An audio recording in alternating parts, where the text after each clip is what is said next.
Hey everyone, welcome to my channel. I'm Breon if you're new here, and today I'm going to break down one of my favorite topics, and that is sketching and drawing. This is the technique I use to draw literally anything. It's super simple and it gives me a really good foundation for my drawing. Here's a little sketchbook tour. I love sketching. This is all sketches I did using this technique. It makes drawing literally anything, animals, people, anything, super simple. So let's get started.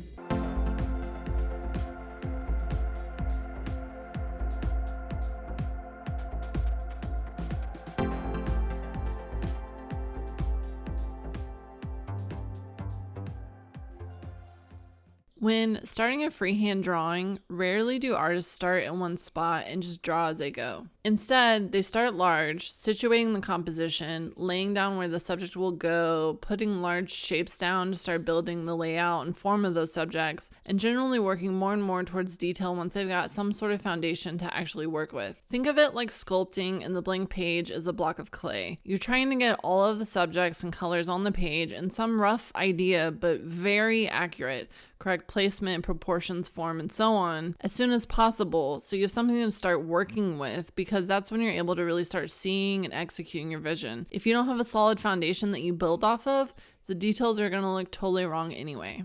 Let's break it down, for example, with this snake I sketched. At this point, it doesn't look like much, but I've placed a branch and very generally placed a snake by indicating the furthermost right side of the body.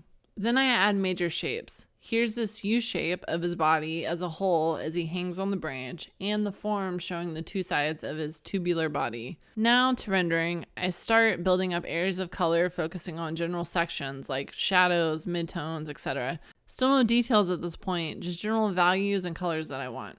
Now that the sketch is totally done and all my rough colors and values are down, I start on the final leg of this piece. I add the really small details like scales, highlights on his eyes, the texture on the branch, and now we're going to call it done. I have this pear example here to break down since it's pretty easy and all the subjects in this piece are very clear cut. So when I say major landmarks, I mean anything in the composition that is a major component, anything that breaks up the piece into big shapes and different colors, any area where some sort of action happens. These are things like a horizon line, where a subject comes into the frame, or the top and bottom, beginning, end of a major subject. This can work for anything. Let's take a look at this landscape. If you're like me and hate perspective, or if this is just a quick sketch, all you have to do is note a couple of major points. The horizon line in the middle of the composition, where the buildings come into the frame, and lastly, the sidewalk and the road.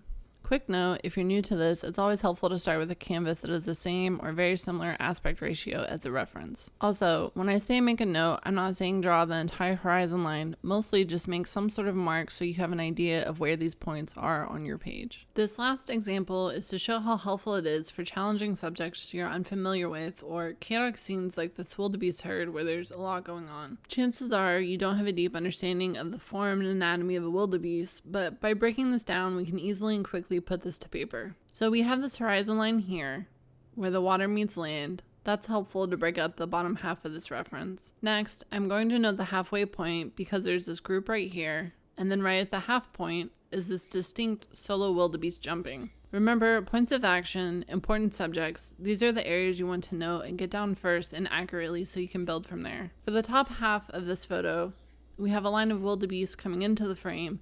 We want to note that at the several points also. Now, this may not seem like a lot yet, but let's see how helpful pinpointing these areas are in the next step. Back to our pear, I've got what would be my sketch with the marks I've made. Let's start blocking in major shapes that will help give our subjects some form. There's this spherical shape of the bottom of the pear. We don't need to worry about the top of the pear just yet. Do note that this circle is about 3/4 of the pear as a whole, and the horizon line cuts through roughly the half point of this circle. We can use that to check our proportions and see if we've placed the circle correctly on our paper. This is how these landmarks start to come in handy. Then I'm also quickly going to sketch in a very rough idea of the shape of the hand. Since it's not a basic shape, this is just to block in the area. With our landscape, we can use our previous marks to roughly indicate perspective.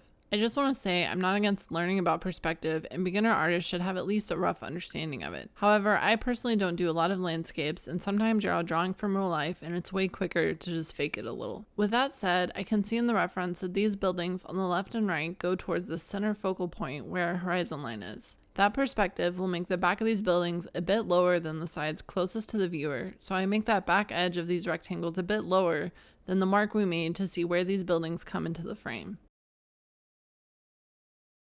Then I just repeat this for the other buildings as well.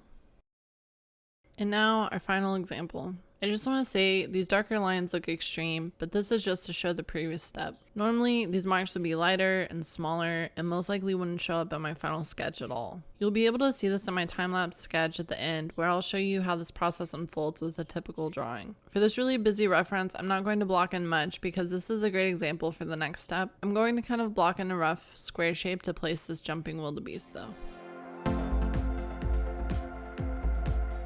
From here on out, the structure of my sketch is in place and I can start drawing, connecting these shapes and going into more detail. As I work, I'm looking at where lines I'm drawing go in relation to all the marks I've made so far, as a compass almost. It's much more connecting the dots than having to draw from scratch without a real idea or guideline on your page. Now, I don't have to know exactly how big the pear is in relation to the hand just off of sight alone. I'm using the rough proportions I've set up, and now I can focus on drawing the subjects and building interesting shapes and lines. Notice I'm working progressively from rough to detail. For example, I draw the overall shape of the finger before I add nails or crease lines from the knuckles.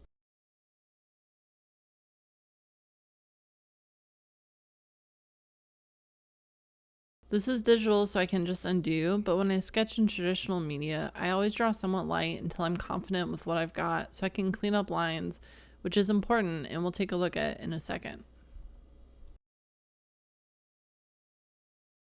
So on to example number 2, still applying the same technique. I've got the large shapes down and I'm working from rough to more and more details.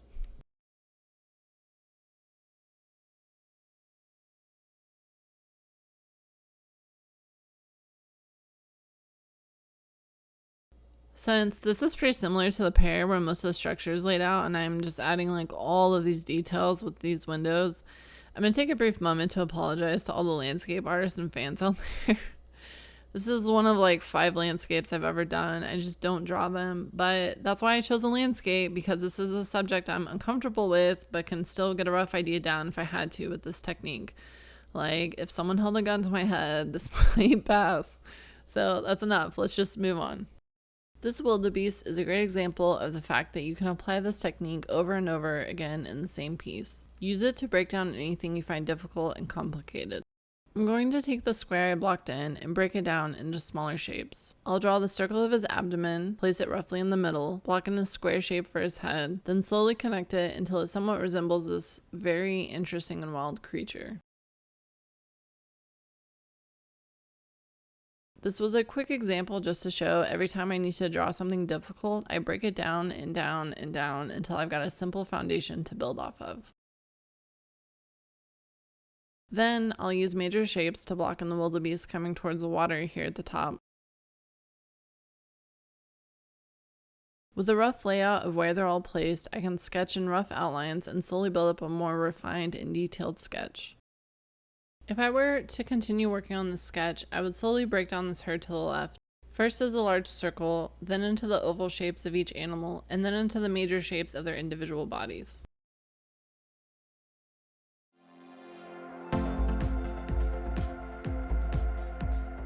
Here, I'm cleaning up the pear sketch, and that's because this is one of my favorite tricks and one of my favorite parts of sketching. Use bigger pencils or brushes in the beginning of a sketch so you can refine once you're happy with the exact angle or line or shape you've got. Sometimes I'll even use a normal pencil for the shapes phase and then a mechanical pencil with a sharper point once I'm confident with my drawing. This also helps if you feel like a line or edge is just a little off but really close. I'll sometimes go over that same line, bringing it towards what I feel is more correct, and once it looks correct, I'll just clean that line up so it looks like I drew the right line from the get-go. Almost like a nudge tool, but in traditional media. Also, always make sure to avoid laying down lines you can't pick up until you're really happy with what you've got. Otherwise, it's just so hard to adjust.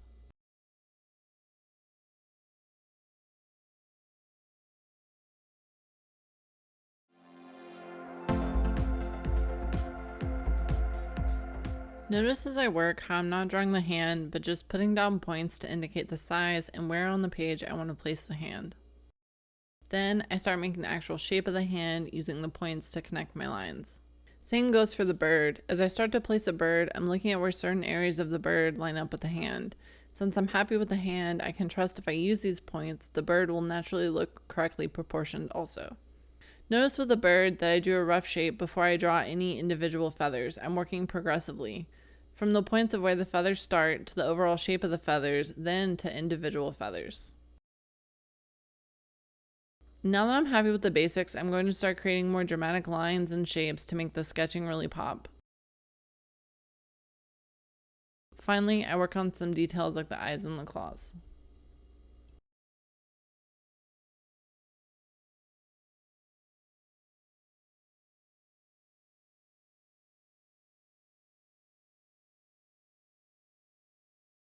Thank you so much for watching. Please like and subscribe if you found this video helpful. This is a new channel and I really want to make sure we're covering the content and topics that you guys want to see more in-depth tutorials on. So definitely let me know in the comments what you'd like to see next. See you next time.